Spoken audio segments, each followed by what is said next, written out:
presidente Lula libera mais de 3 bilhões de reais em crédito extraordinário para agilizar o ressarcimento de desvios de aposentados do INSS. Os primeiros pagamentos começam em 24 de julho. BR do Mar, governo regulamenta programa que incentiva o transporte de cargas marítimas entre portos brasileiros. E veja também, vacinação nas escolas alcança mais de 1 milhão de doses no primeiro semestre do ano. Hoje é quinta-feira, dia 17 de julho. O Brasil em Dia, primeira edição, começa agora.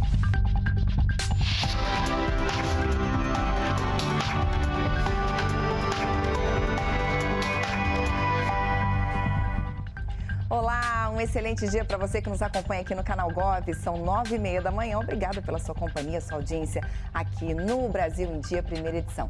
Lembrando que você pode nos acompanhar também ao vivo pelas nossas redes sociais e pela Rádio Gov. O governo federal vai destinar cerca de 3 bilhões de reais para agilizar o ressarcimento de desvios de aposentados e pensionistas. A Alessandra Lago tem todas as informações para a gente direto do Rio de Janeiro. Oi, Alessandra, bom dia para você. Oi, Karine, bom dia para você, bom dia a todos. Exatamente, será liberado crédito extraordinário de 3,31 bilhões de reais para o Ministério da Previdência Social para o ressarcimento de aposentados e pensionistas que tiveram descontos indevidos por entidades associativas nos últimos 5 anos. O texto da medida provisória, assinada pelo presidente Lula, foi publicado no Diário Oficial hoje. A devolução do dinheiro descontado será feita a partir do dia 24 de julho, sem a necessidade de entrar na Justiça, caso o beneficiário faça a adesão ao acordo de ressarcimento dos descontos firmado pelo governo federal e homologado pelo Supremo Tribunal Federal. Até a última terça-feira, o INSS havia recebido mais de 4 milhões de contestações de descontos. A adesão pode ser feita gratuitamente pelo aplicativo Meu INSS ou em agência dos Correios. O pagamento é automático e segue ordem cronológica, ou seja, quem aderir antes ao acordo recebe primeiro. O dinheiro cai na mesma conta onde o beneficiário já recebe o benefício. A expectativa é de ressarcir cerca de 100 mil pessoas por dia e a meta é de 1,5 milhão de pessoas em 15 dias, segundo projeção do Ministério da Previdência Social. Além de devolver o dinheiro aos beneficiários, o governo continua apurando o caso para responsabilizar os culpados pelos descontos. Karine, a gente volta com você. Maravilha, Alessandra. Obrigada pelas informações. E do Rio de Janeiro, nós vamos a Goiânia, porque hoje o presidente Lula participa do Congresso da UNE, a União Nacional dos Estudantes, e a repórter Luciana Colares de Holanda está lá em Goiânia e conta tudo pra gente. Oi, Luciana, um ótimo dia para você. Oi, Karine, bom dia para você também, bom dia a todos que acompanham o Canal Gov. A previsão é de que o presidente Lula decole daí de Brasília às 10 horas da manhã e chegue a Goiânia por volta de 10h30. É bem pertinho, são cerca de 200 quilômetros entre Brasília e Goiânia. O presidente vem para a cerimônia de abertura do 60º CONUNE, que é o Congresso da União Nacional dos Estudantes. E eu começo com uma notícia triste, porque um acidente envolvendo um ônibus que trazia estudantes do Pará para participarem desse congresso acabou resultando em 5 mortes, já no estado de Goiás, na BR-153. O presidente Lula divulgou uma nota de solidariedade, se solidarizando com os familiares, os amigos, colegas, professores, com as universidades. Bom, o CONUNE começa hoje, vai até o dia 20, que é domingo. São esperados aqui mais de 10 mil estudantes. Dá para vocês verem a animação desse pessoal que veio participar desse congresso, Eles vão discutir por aqui temas como cultura, educação, claro, democracia e participação popular. O presidente Lula vem acompanhado da ministra da Cultura, Margarete Menezes. O CONUNE, que é o Congresso da União Nacional dos Estudantes, é o maior espaço de encontros e debates entre estudantes universitários do país e também um dos maiores do mundo. Daqui de Goiânia, o presidente Lula segue para a Bahia, onde participa de eventos na cidade de Juazeiro. Eu continuo por aqui, ouvindo os estudantes que já estão desde cedo, inclusive o evento está aqui, está marcado para começar às 11 horas, mas desde 6 da manhã eles já estavam em fila lá fora. Eu volto a qualquer momento com mais informações. Obrigada, Luciana, direto de Goiânia. E o presidente Lula assinou um decreto que regulamenta o BR do Mar, que tem o objetivo de incentivar o transporte de cargas marítimas entre portos brasileiros e reduzir os custos. Caminhões nas estradas levando produtos de um estado ao outro, uma imagem que é comum no Brasil. Hoje, 65% das cargas do país são transportadas em rodovias. Esse tipo de transporte, no entanto, aumenta o risco de acidentes, gera custos e libera mais gases poluentes na atmosfera. Para tentar mudar essa realidade, o governo federal editou um decreto que regulamenta o programa BR no Mar. A ideia é usar os mais de 8 mil quilômetros de costa navegável no nosso litoral para transportar produtos e, com isso, incentivar a cabotagem, processo de transporte de diversas cargas de um porto ao outro dentro do Brasil. Uma prática que, segundo o governo federal, é 60% mais econômica que o transporte rodoviário. O decreto autoriza a contratação de empresas de navegação por um período maior. Autoriza também a atuação de empresas internacionais no setor. Prevê ainda a priorização do Fundo da Marinha Mercante e os chamados navios verdes, que cumprem regras que os tornam mais sustentáveis, vão receber incentivos extras para atuar nos mares brasileiros. Com a implementação do programa, o governo federal estima uma redução de 15% nos custos de transporte e entre 20% e 60% nos custos do setor portuário. A meta do BR no Mar é aumentar de 1.200.000 para 2 milhões o número de contêineres transportados por ano entre os portos do Brasil. Nós teremos os portos competindo entre si. Pecém, Suape, Ilhéus, Santos, o Espírito Santo, Rio de Janeiro, São Paulo. E competição entre os portos significa menor custo para a indústria, menor custo para o agronegócio. O que nós estamos buscando aqui, portanto, é reduzir custos, tornar o Brasil mais competitivo, tornar a nossa produção, seja ela de minério, seja ela industrial, agrícola, de proteína, o que for, mais competitiva, para que a gente consiga gerar emprego, gerar atividade econômica. Dados do governo federal apontam que em 2024 o setor portuário cresceu. Nos portos públicos, o aumento foi de 7% e no setor de contêineres, de 18%.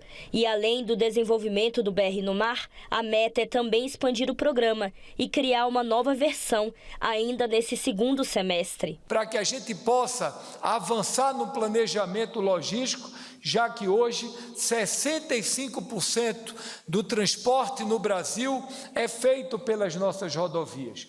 E na hora que a gente tem esses novos modais de transportes consolidados, como a BR do Mar, e agora no segundo semestre vamos lançar a BR dos Rios, nós estaremos preparando essas novas rotas de integração do Brasil, gerando competitividade e fortalecendo, sobretudo, quem produz no Brasil. A cabotagem vai servir para unir ainda mais o meu Mato Grosso do Sul, a Bolívia, ao Paraguai, portanto, ao Brasil, através do Rio Paraguai, num investimento da iniciativa privada ali na fronteira de algo em torno de 200 novas barcaças. Isso significa desenvolvimento. Do mar para a terra. O governo federal chegou ao 15º leilão de concessão de rodovias federais. Agora será concedida a Ponte Internacional São Borja, São Tomé, que liga o Brasil à Argentina. O leilão realizado pelo Ministério dos Transportes garante ainda um contrato que prevê investimentos de 99 milhões de dólares nos próximos 25 anos para modernizar a travessia e fortalecer a integração entre os países da América Latina. O contrato também assegura tarifas sociais de pedágio para moradores da região, passageiros de ônibus e turistas. O ministro dos Transportes, Renan Filho, destacou a importância dos investimentos previstos para a integração do Mercosul e do comércio entre Brasil e Argentina. É importante também que a companhia compreenda a necessidade de cumprir com aquilo que se comprometeu, tanto com o Brasil quanto com a Argentina, para que a gente tenha o bom uso da infraestrutura a fim de potencializar o comércio internacional e a integração de relações dos nossos povos. Porque em tempos tão confusos, em que ao invés de se construírem pontes, defende-se a construção de muros físicos mesmo, alguns, mas outros muros também, como barreiras tarifárias, que funcionam como muro. Ali naquela divisa entre São Tomé e São Borja, não há muro físico e não há barreira tarifária. A integração promovida pelo multilateralismo e pelo Mercosul, que é muito importante para o Brasil, como falado aqui. E, sobretudo, importante para a Argentina, que talvez tenha a sua maior balança comercial positiva no comércio com o próprio Brasil. Então, isso é super relevante. A seguir, vacinação nas escolas alcança mais de 1 milhão de doses no primeiro semestre de 2025. Os detalhes você confere já já.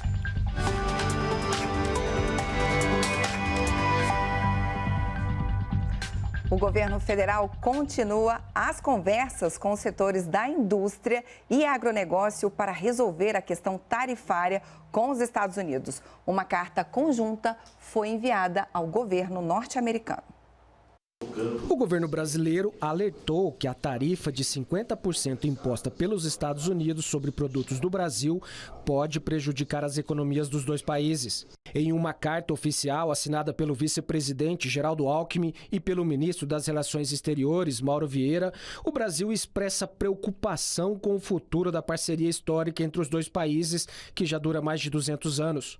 O documento ressalta que, apesar dessa longa aliança, o Brasil vem acumulando déficits comerciais expressivos com os Estados Unidos, tanto em bens quanto em serviços. Nos últimos 15 anos, o saldo negativo chegou a quase 410 bilhões de dólares, de acordo com dados do próprio governo norte-americano. A carta reafirma a disposição das autoridades brasileiras em manter o diálogo aberto e busca uma solução equilibrada para o comércio bilateral. O ofício foi enviado ao secretário e representantes do comércio dos Estados Unidos. Paralelamente às articulações diplomáticas, o governo brasileiro vem ampliando as conversas internas com os setores mais afetados pela nova tarifa. Depois de ouvir representantes do setor produtivo, como o agronegócio e a indústria, o governo se reuniu com senadores e líderes do Congresso. O vice-presidente Alckmin também teve encontro com a Confederação Nacional das Indústrias e Centrais Sindicais e se reuniu com as empresas dos Estados Unidos que atuam no Brasil. Tivemos a oportunidade de dar continuidade a esse diálogo, trazer aqui a visão concreta de várias empresas sobre como elas avaliam o impacto dessas medidas para suas operações. Hoje existem quase 10 mil empresas brasileiras que exportam para os Estados Unidos, que criam 3 milhões e 200 mil empregos aqui no Brasil.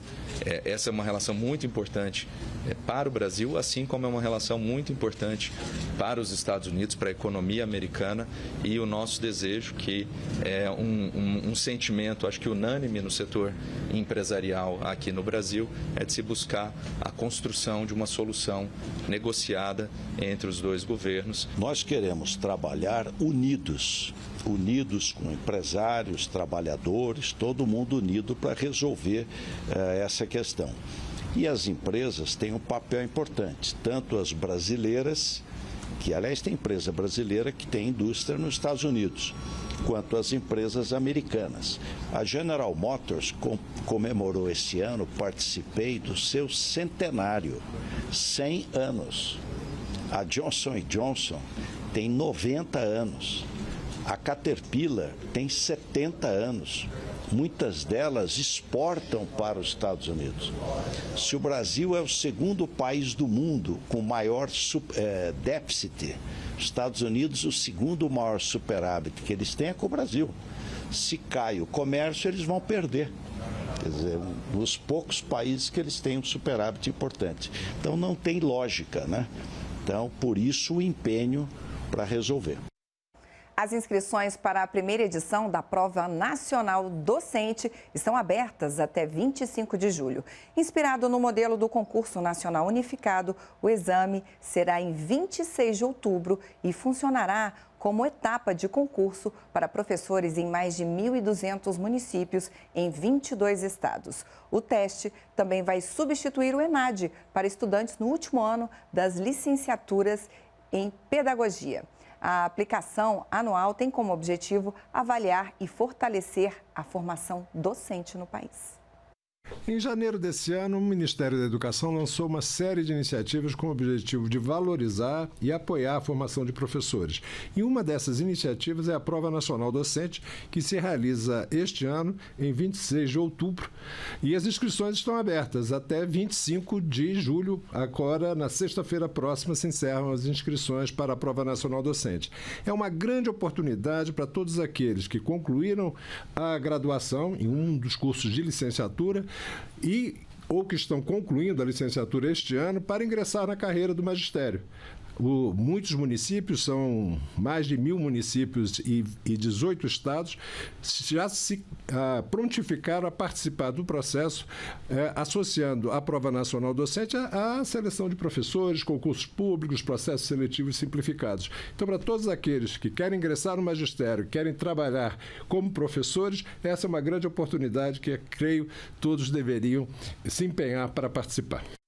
O Ministério da Educação, por meio da CAPES, divulgou a lista de selecionados para o Programa Institucional de Doutorado Sanduíche no Exterior. Ao todo, são 2.465 aprovados. As atividades no exterior terão duração de 4 a 9 meses, com início previsto para setembro deste ano. Além da bolsa paga na moeda do destino, a CAPES garante auxílios para deslocamento, instalação e seguro-saúde. Ao final da bolsa, em 2026, os pós-graduandos retornam ao Brasil para defesa da tese.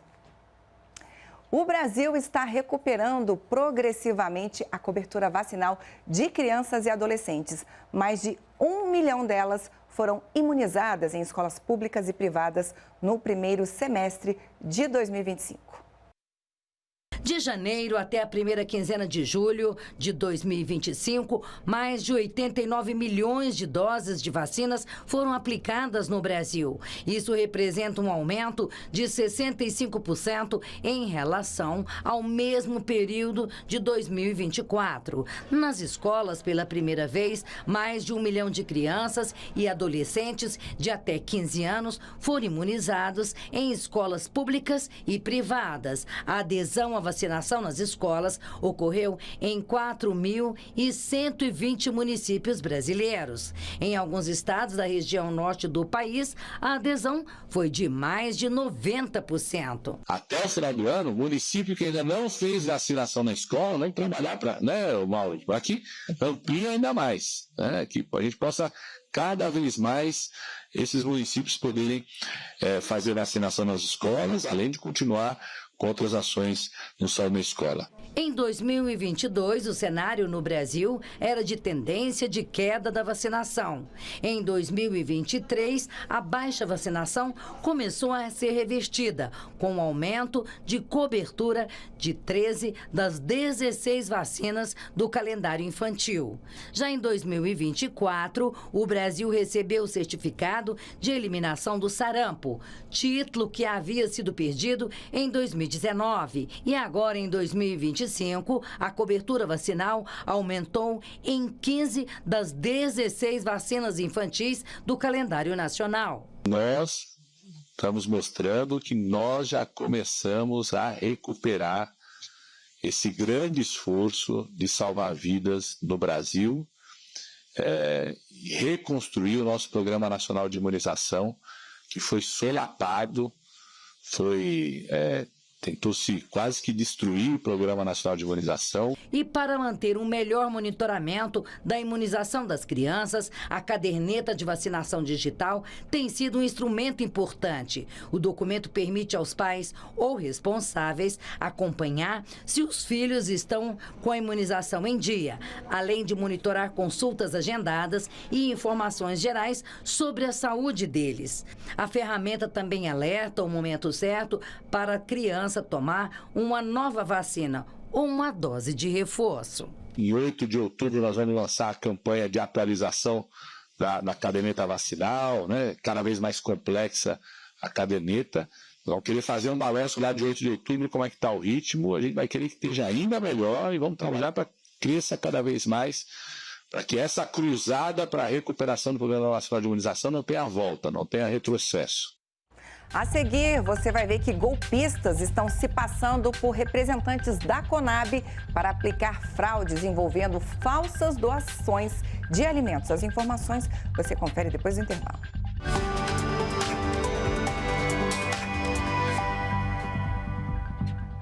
Venda garantida para quem produz e preço justo para os brasileiros. A Conab, Companhia Nacional de Abastecimento, anunciou a compra de mais de 100 mil toneladas de arroz de produtores do Rio Grande do Sul.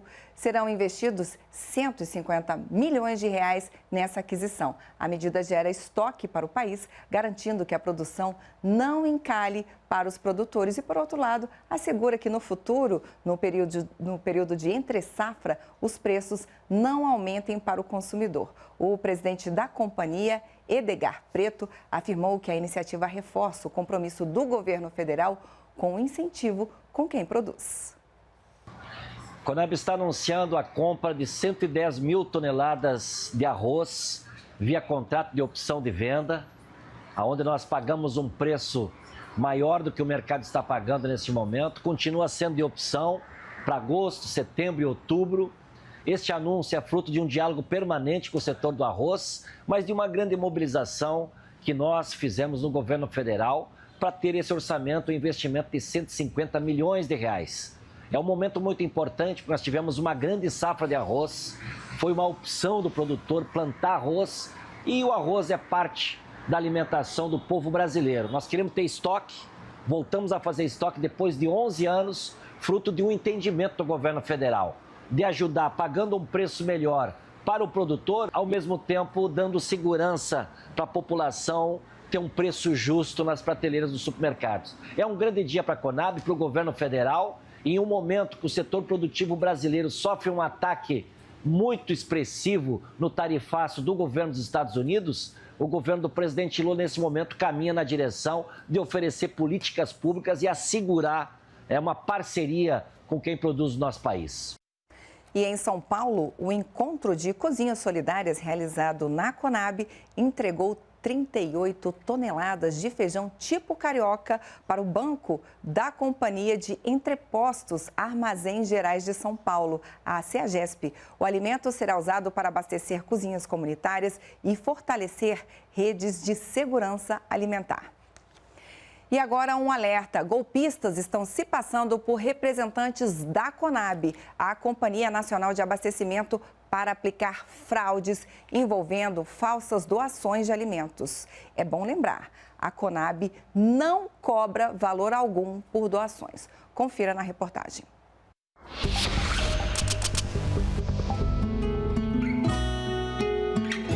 O Brasil é líder mundial na produção de alimentos. Para garantir o abastecimento de produtos essenciais no país, a Conab, Companhia Nacional de Abastecimento, compra e vende itens agropecuários e fomenta a agricultura nacional. Um órgão fundamental para garantir comida de qualidade com preço justo na mesa dos brasileiros. Nos últimos dias, a Conab foi alvo de criminosos que se passam por representantes da companhia ou por parlamentares. Eles oferecem falsas doações de cestas de alimentos, pescado ou kits de irrigação, mas exigem pagamento antecipado de caixas de isopor ou transporte. Tudo mentira. A Conab não cobra nenhum valor pelas doações de alimentos ou insumos. Todas as ações sociais da companhia são realizadas por programas oficiais do governo federal, com critérios técnicos bem definidos e sem custo algum para as instituições beneficiadas. E o principal, a Conab nunca solicita depósitos, transferências ou qualquer tipo de pagamento para a liberação de produtos, nem delega essa função a terceiros.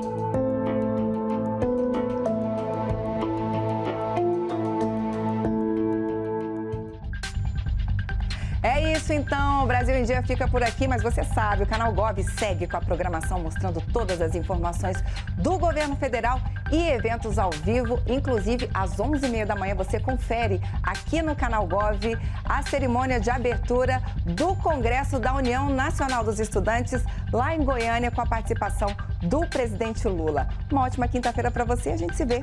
Tchau!